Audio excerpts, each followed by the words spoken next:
welcome to Benevolence, where kindness matters and all are welcome to the table. I'm your host, Ceci Diaz, and first and foremost, I want to thank each and every one of you for tuning in, liking, subscribing, rating, following me on this benevolence journey.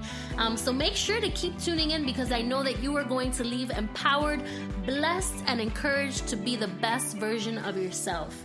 You are listening to episode 6, Love Wins. And on this episode of Benevolence, I have two very special guests who have joined me at the table today. These two individuals are a very big influence to many people, especially myself, or especially me. I don't know, grammatically, I don't know what that means, but anyways. They wear many hats. Not only are they husband and wife, but they are also the current young adult directors and youth pastors of our local church. They are both anointed and appointed, and are doing great things for our community. So without further ado, we have Stephanie and Jun Marcelin joining me at the table today. Hey, Ceci. Hey, what's going on, girl? How are you? Man, with an intro like that. I know. It's hard to even, say anything else. I know.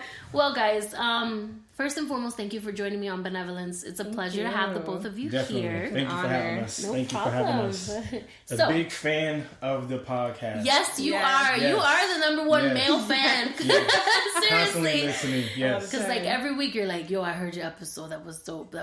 Like, good job. Like, Yeah, okay, thank you. definitely. But thank you for your support, bro. Yes, definitely. Thank you for having us. And so, my listeners out there, you don't have to be just a girl. You could be a male and listen to this Represent. Benevolence and enjoy it. Definitely.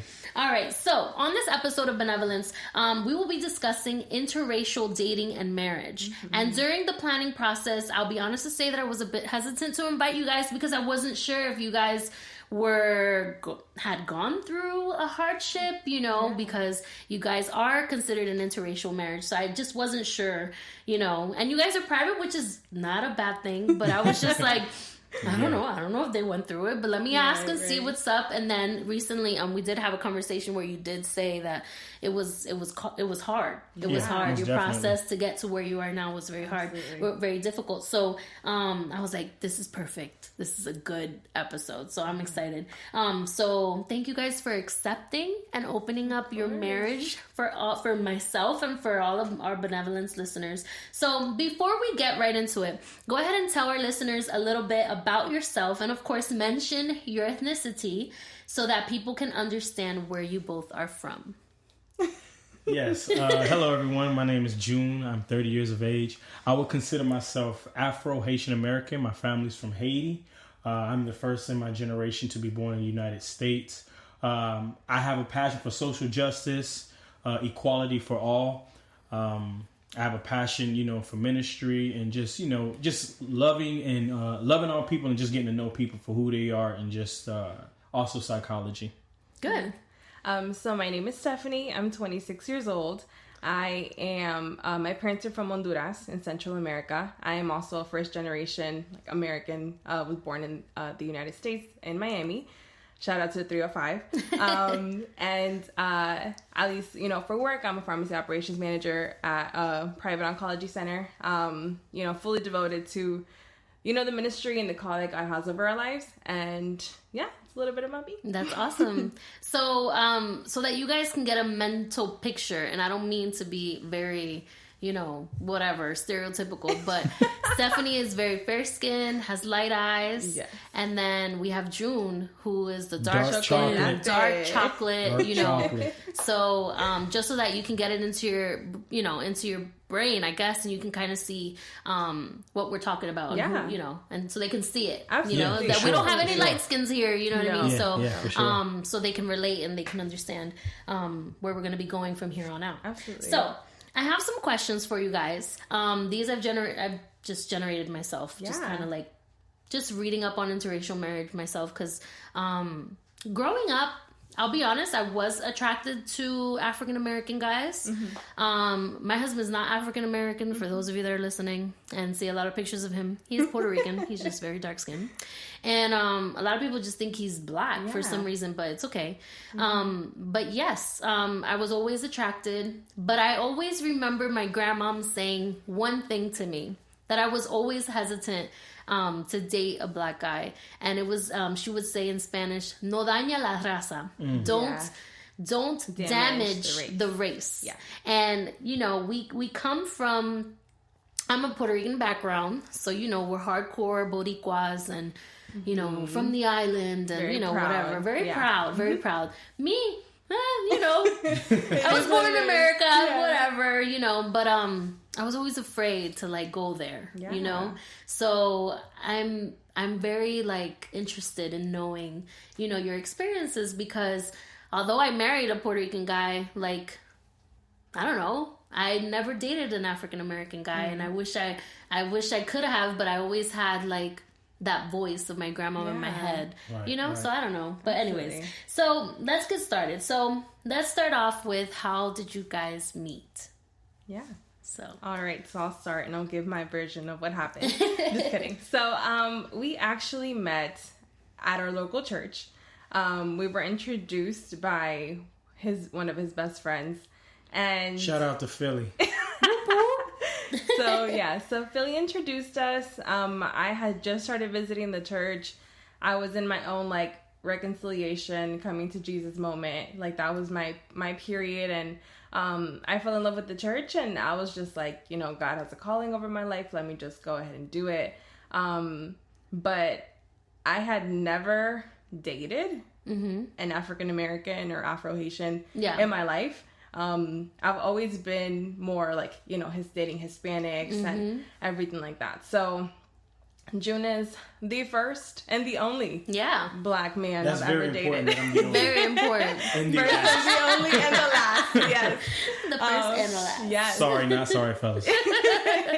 So I mean, we met at church, and it was cool. Yeah, I mean, when I met my wife, my beautiful wife Stephanie, I was actually in a relationship at the time, but the relationship was pretty much over with. And I had met her, and I was like, man, you know what? This girl's kind of fly, But like, I was in a relationship, so I wanted to respect that. And so I remember we all went out to eat. I gotta tell this story. We went out to eat, and I was kind of like telling everyone that I had broken up.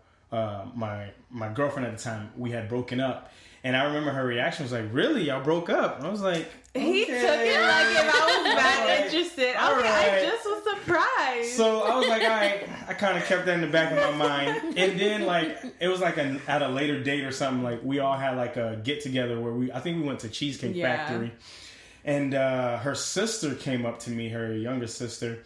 Elizabeth, and she was like, hey, I'm sorry to hear about your breakup. Now, what was interesting about this is that I hadn't told but the people that I had hung out with. So I was like, I knew she had already had a conversation. Told her sisters. So for me, I was like, okay, you know what? There's an interest there.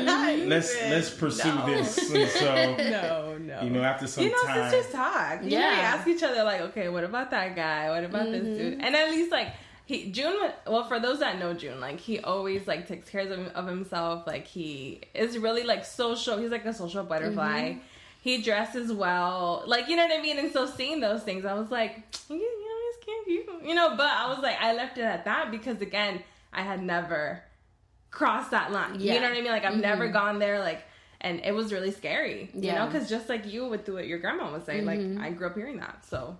Absolutely. Okay, and now, Jun, what did you feel? I mean, I don't mean the girl before this was she Latin? She was Latin. Okay, as well. So you didn't have a problem, and your family didn't have a problem. No, my family would always joke. They knew that I was going to be the first to mix the race. Okay, I mix see. the family. So it was just a matter of who it would be and where they'd be from. But yeah, my family never had an issue.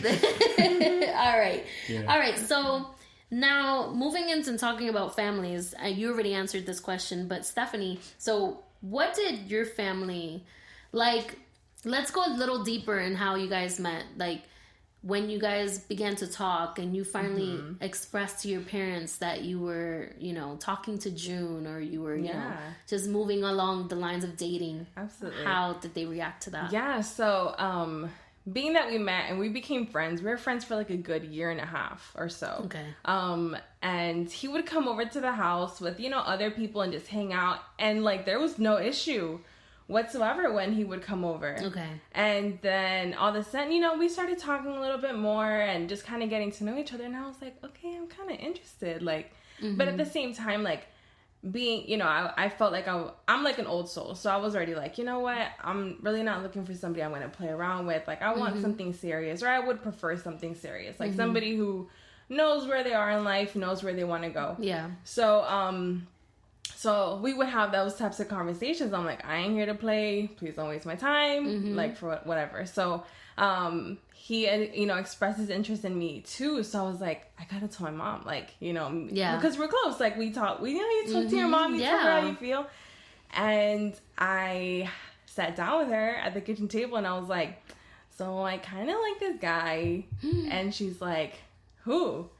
And she started like naming a whole bunch of people. And I'm like, no. I was like, June. And she's like, oh, June. And at that moment, I automatically knew, like, she was not okay with it. Wow.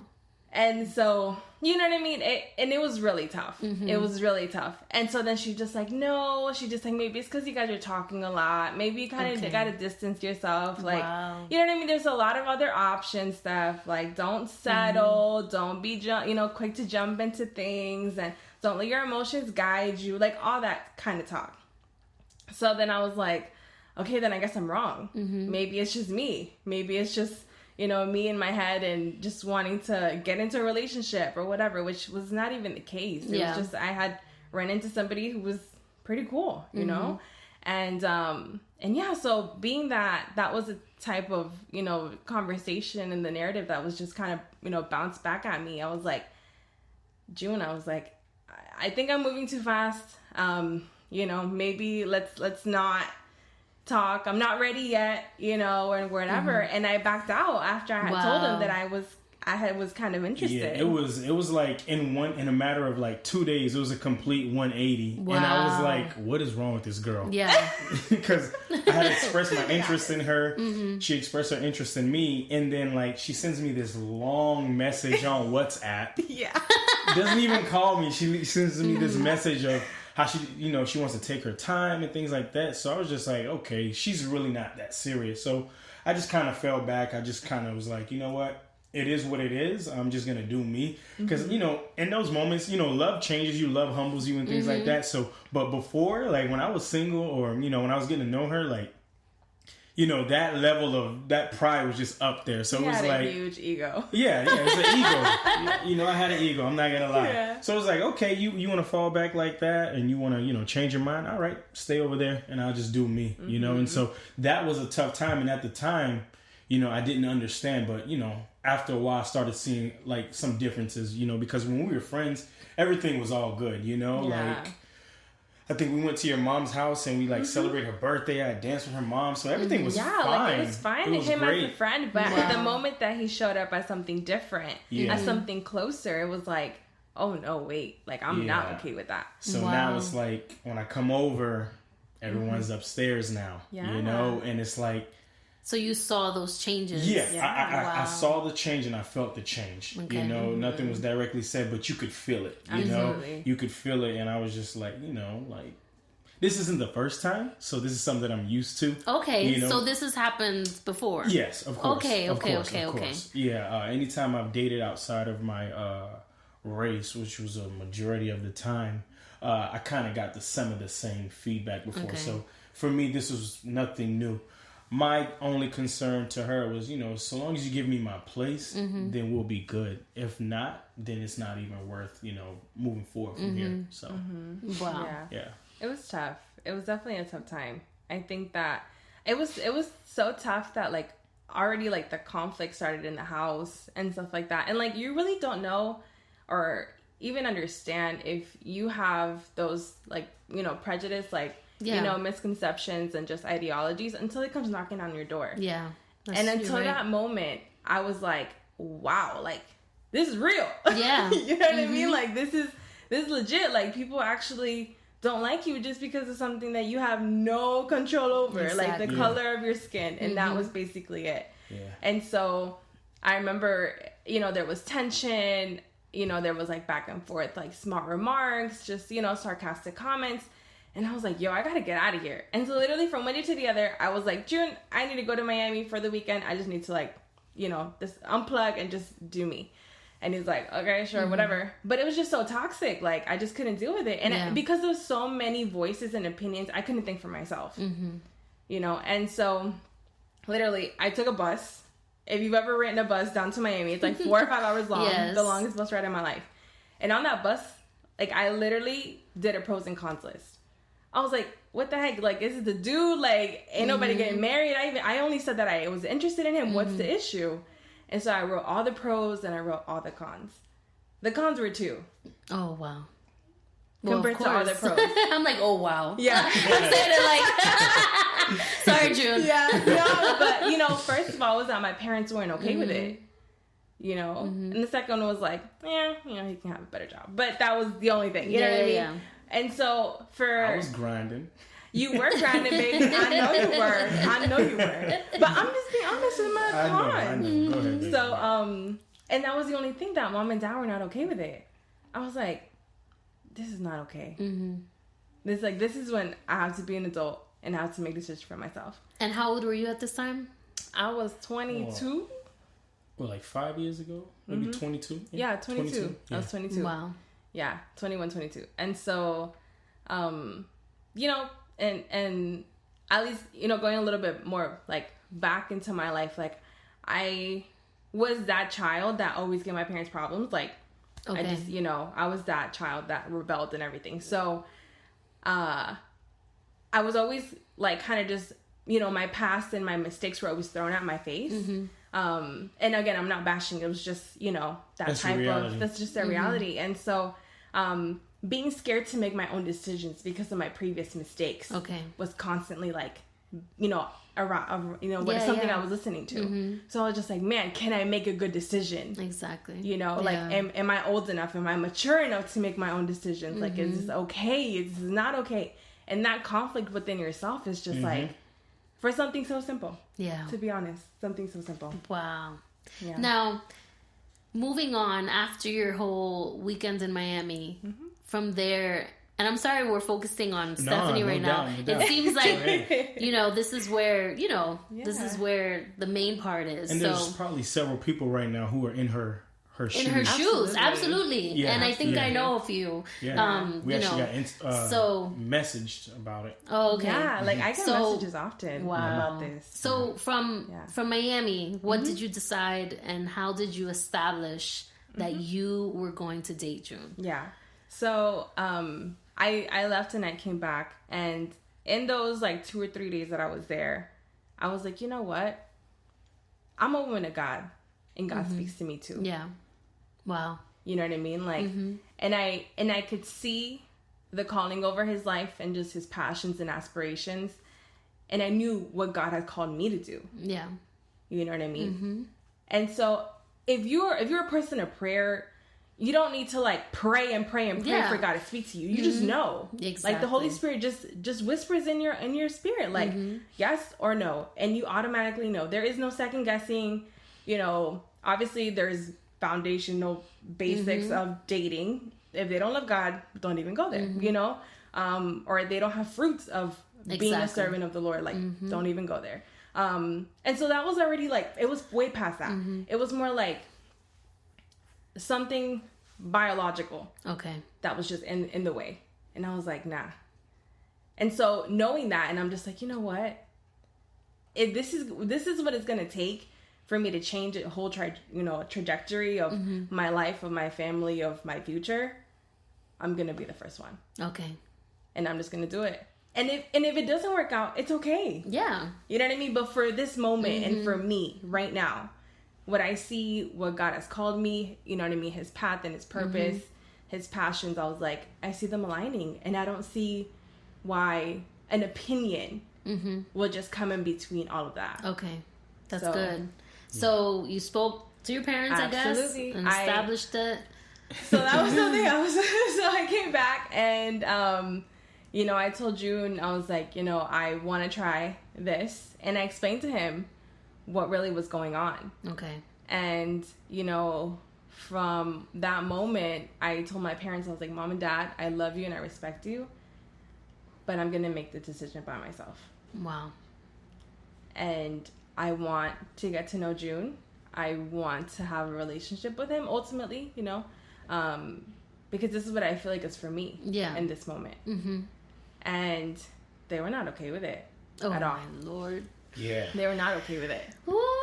Like, even telling them, you know what I mean? Like, and it's not like if I sat there and, like, vouched for who he was or, like, told them, like, this is who he is at church. Like, it's not even about that. Like, other people did that for him. Yeah. Like, other people, random people would go to my parents and be like, oh, you know, you're, you know, June is talking to Stephanie. Oh, my God, he's such a great guy. Yeah. Like, blah, blah, blah, blah, blah. Because people that know him, like, just know who he is. You can't help it. Yeah. And so I'd be like, you seem like the Lord is just doing his work and I don't gotta do anything. Exactly. You know what I mean? Like, I don't have to vouch for him. I don't have to, you know, they're just gonna see it with their own eyes when they want to see it. Yeah. When they want to see it, when they want to face it, when they want to confront it.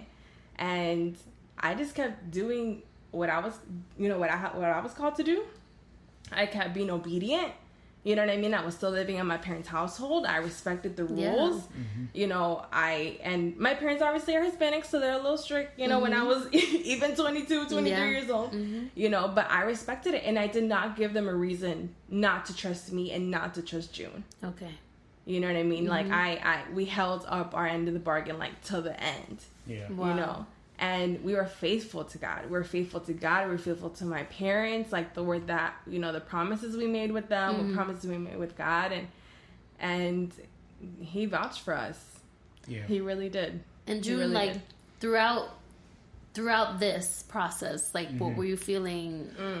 Man. I held a lot of resentment towards her family. Wow. Towards her parents. Because from the jump, when I met her sisters, it was like, I never had sisters, but I love them. No. Love you, Kat. Love you, Lizzie.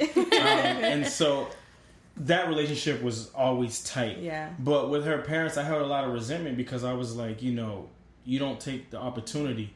You know, one of the things that I didn't want to do that I did for her was even before we were in a relationship, she wanted me to talk to her parents. Okay. Yeah.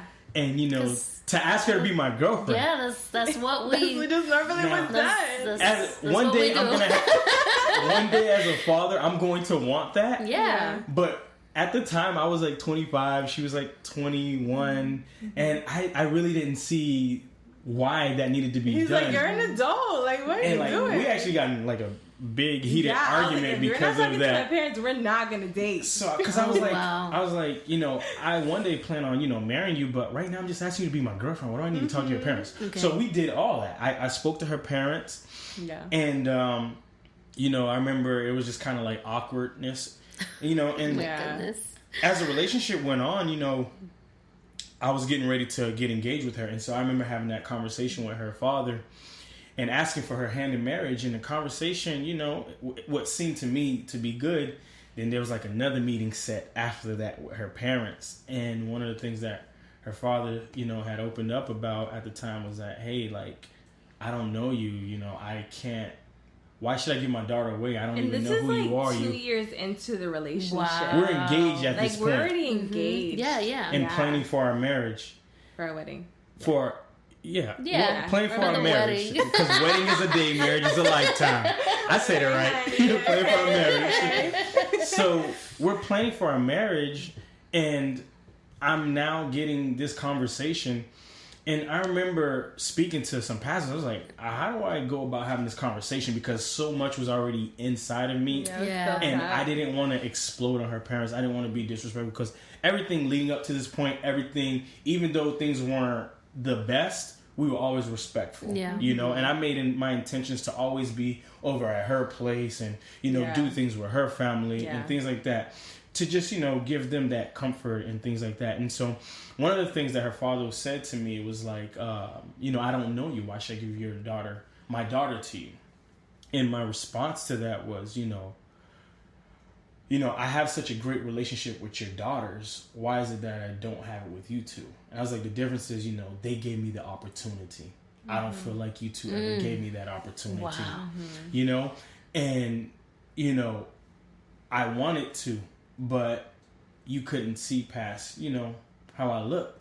And just to kind of break down, differences between prejudice, racism, and stereotypes, because people sometimes intertwine the three, and they're really different. Yeah. So, and when one person is a racist, that is basically the belief and the thought that one's race is superior than the other. Exactly. So, because I'm white, I'm better than you because you're black. So that's racism.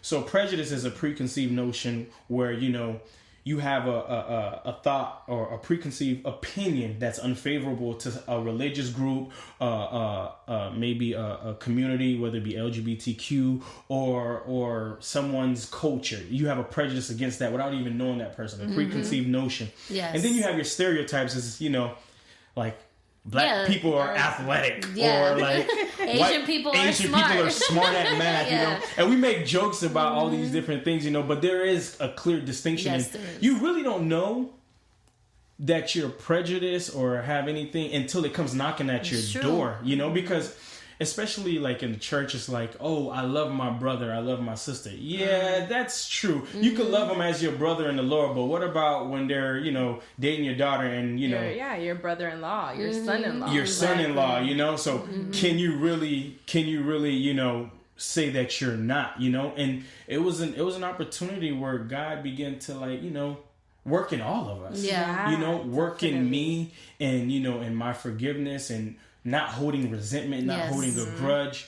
And I can't knock her parents because that's what they, that was what the culture is. Drilled in their minds. It's drilled in their minds. It comes way past our parents, and our grandparents. Sure. Like it comes, grandma's comments. You know what I mean? Like that would happen when we would be around, and it's like, oh, careful, he's black and blah blah blah. And I'm just like, what does that mean? Society doesn't help. Like when you look at TV, like from the time we came over here as slaves, we were always looked down upon. Slavery never ended; it just grew systematically into the prison systems, and so.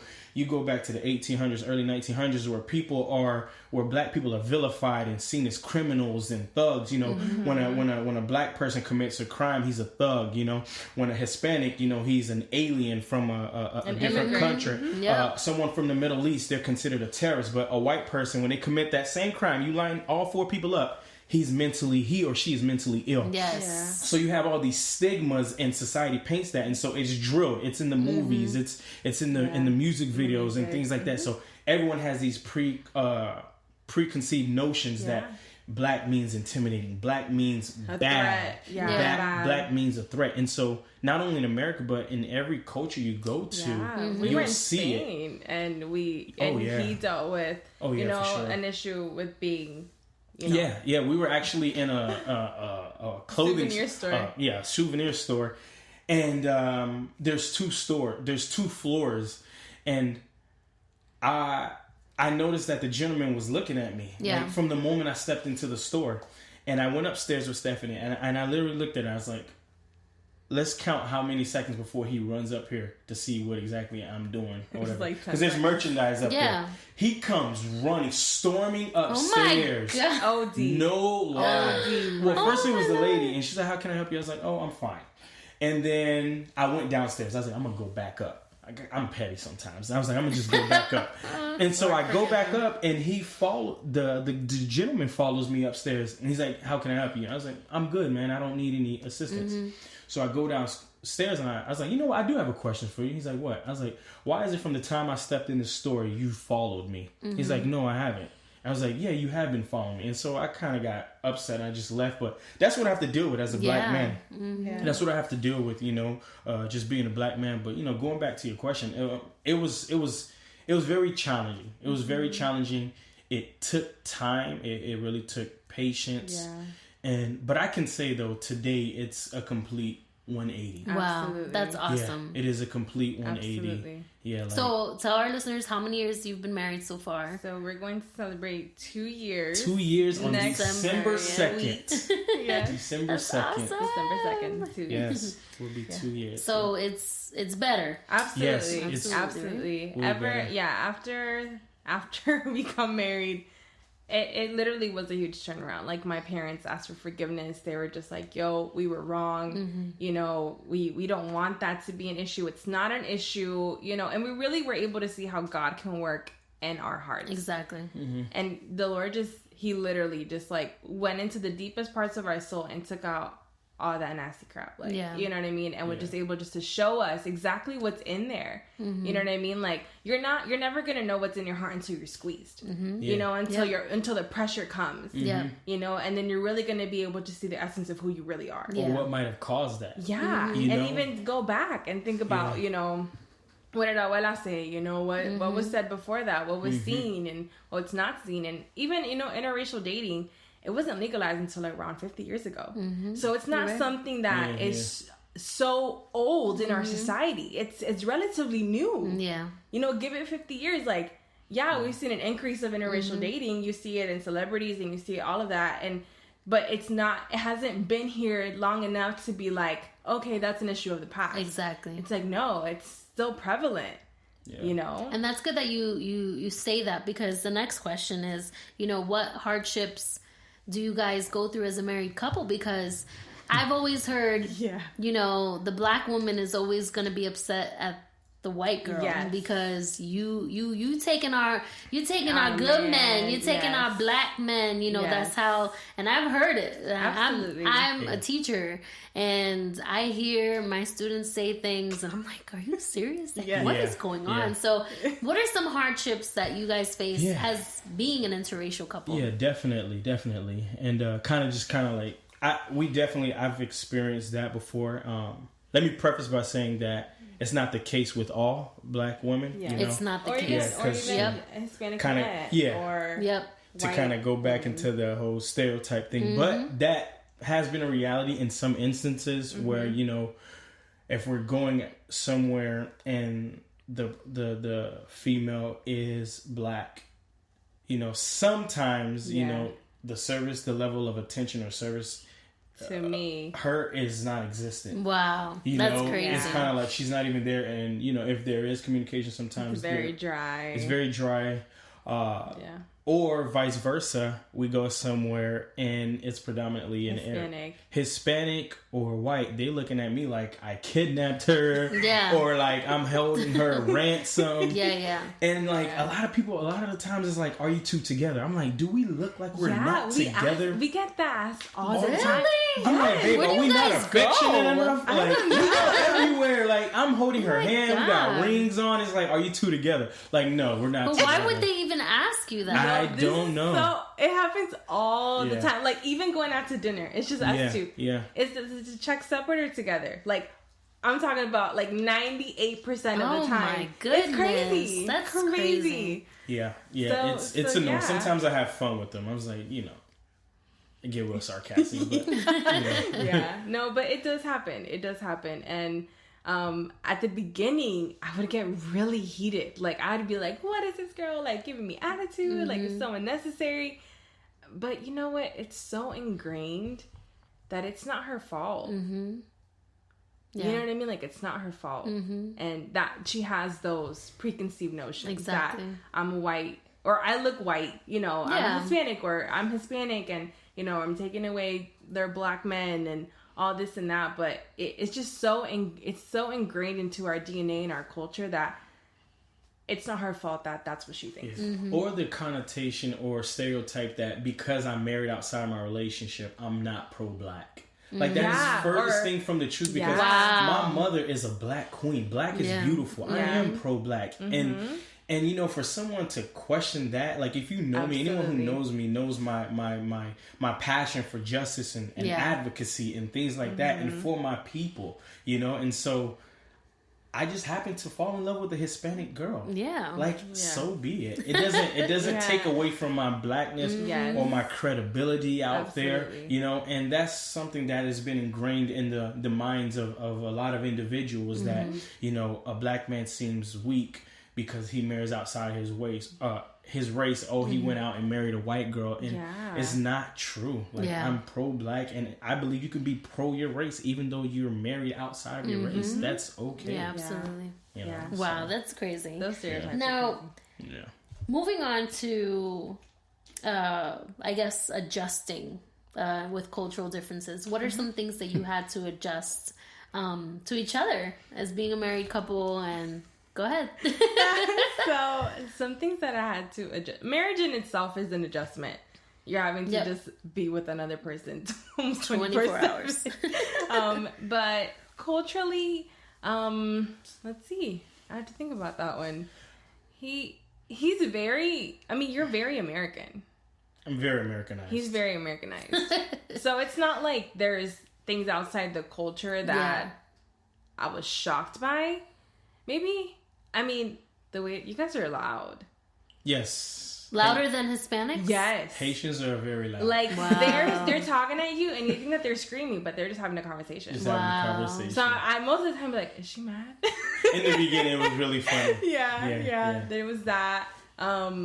And the language? The language. Did you guys speak predominantly Creole in your household? At the house, yeah. Okay, so have you had to learn? Or? Yeah, and I pick up on a lot of the conversation now. But at the beginning, I used to be like, what in the world is going on? Yeah, that language barrier is kind of big because my mom doesn't speak that much English. Okay.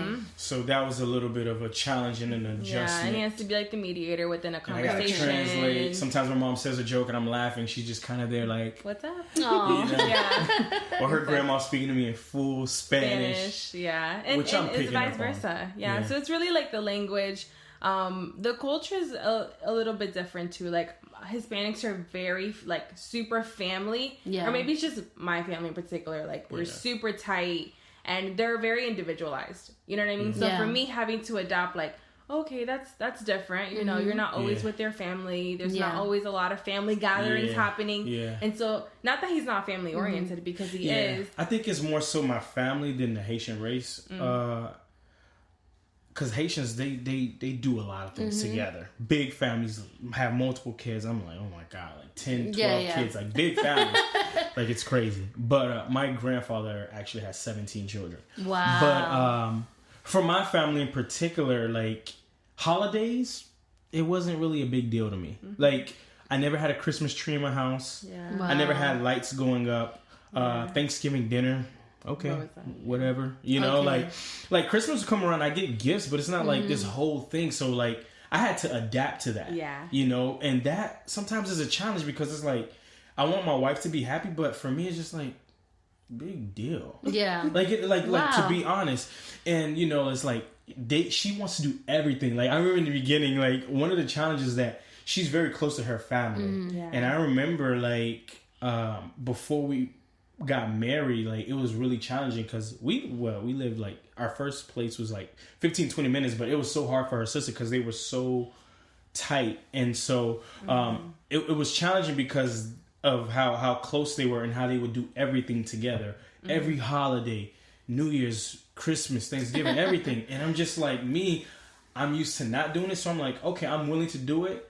But like, let's make our own memories. Yeah. You get what I'm saying? Like, let's do that. Not that I don't want to be around her family, but there's sometimes that I just, I just want it to be us, you know? So that was sometimes, it could bring up its challenges, but it's about finding that balance. Yeah. Something else. This may come off a bit funny, but Hispanics dress up for everything. Oh my God. Oh my God. Like to the nine. Like it's crazy. Like even though you're like in your living room on Thanksgiving, you have to dress up. You have to dress up. Like for me, okay. I remember the first time I went to Puerto Rico. High heels and all. Yeah, I went to Puerto Rico.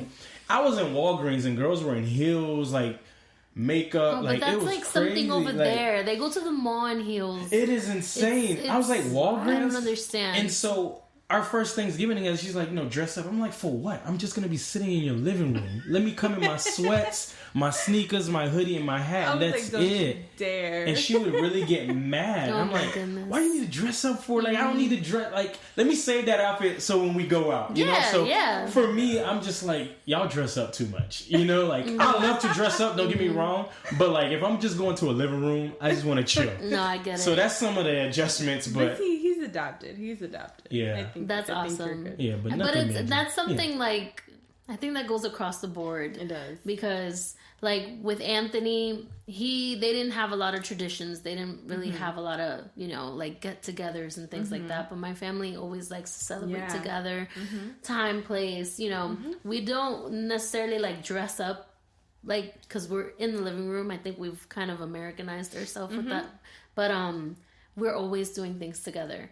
And then for the Diaz family, they like, that wasn't a thing to like get together. So with the 7 years that we've been married, like, because I'm now in their family, I've created those traditions for them. And so like Christmas is a big deal for us now. You know, before it would be like, oh, hey, you know, whatever, here's your gift, whatever. But now it's like, now we do white elephant and like we do like a whole bunch of traditions. But yeah, it's across the board. It's across the board. And my family is very loud as well, and his family, they're very like quiet and like you know. So I get so it. Laid back. It's so laid back, all of them. Yeah. So and that's something that I want to give my kids one day. Like I don't want to sound like the Grinch, but you know, like I do want to have that Christmas tree up. Well, we just bought those a Christmas traditions, tree. That's good. And do that, you know. Yeah, it's just sometimes let's just get away. No, I get it. I understand. So we've reached our final question. And what advice, so the question is, what advice can you give our listeners who are either interested in someone of a different ethnicity? And I like saying ethnicity because I feel like race, we're all the same race. We're from the human race. We're not another species. Yeah. So what advice can you give our listeners, like of people who are interested of someone in a different ethnicity, or they're dating someone, some most likely in secret, you know, and they're just very scared to tell their parents. What advice can you give them about interracial dating or marriage, you know? Yeah. One of, I think some of the things that I would say is first, it's not going to be easy. And just already realizing that. Like, it's not going to be a battle that you're going to win from one day to the other. Yeah. Because you're now trying to win somebody's heart. You know, which is the person who has preconceived notions against you. You know. And if this person is worth it, do it. Yeah. Do it. You know what I mean? Like, don't let somebody's opinion, don't let somebody's belief, don't let, you know what I mean, somebody's misconceptions of you, of your ethnicity, of your background, you know, come in between something that you want. Yeah. You know, with this other individual.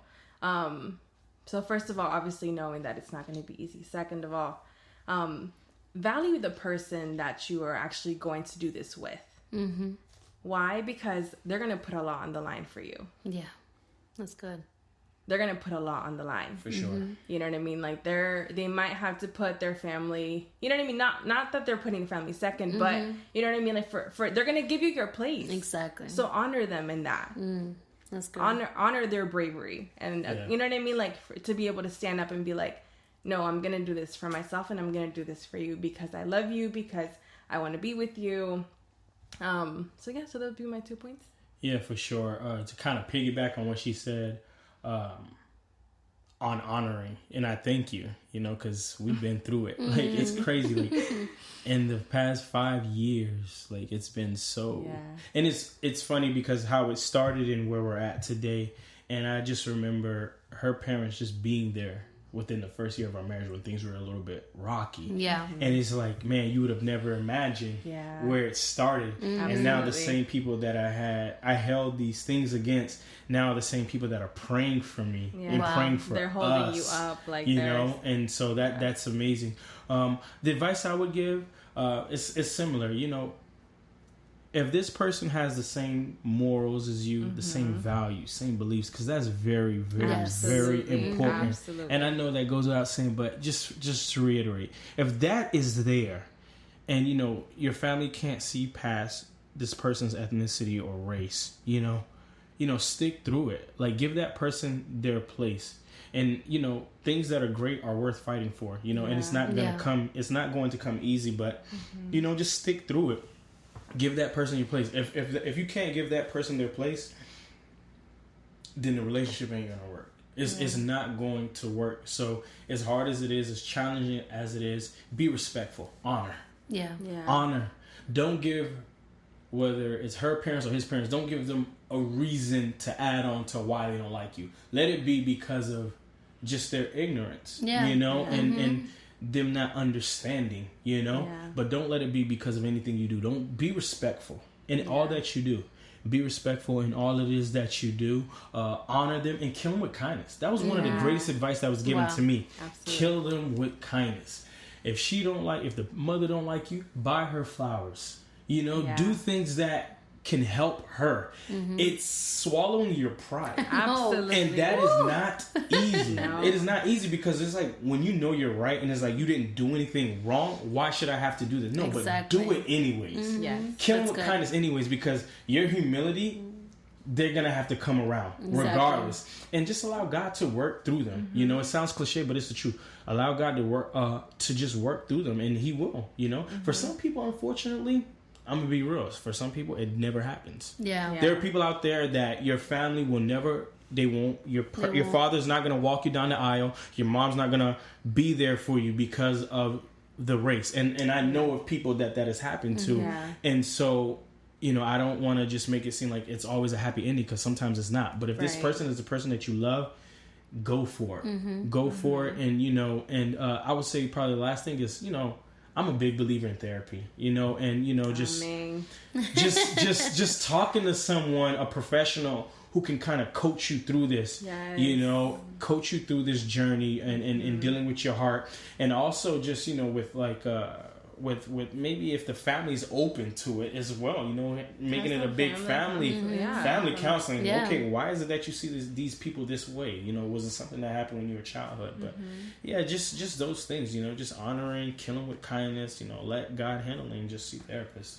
Yeah. Wow, that's awesome, guys. Well, guys, there you have it.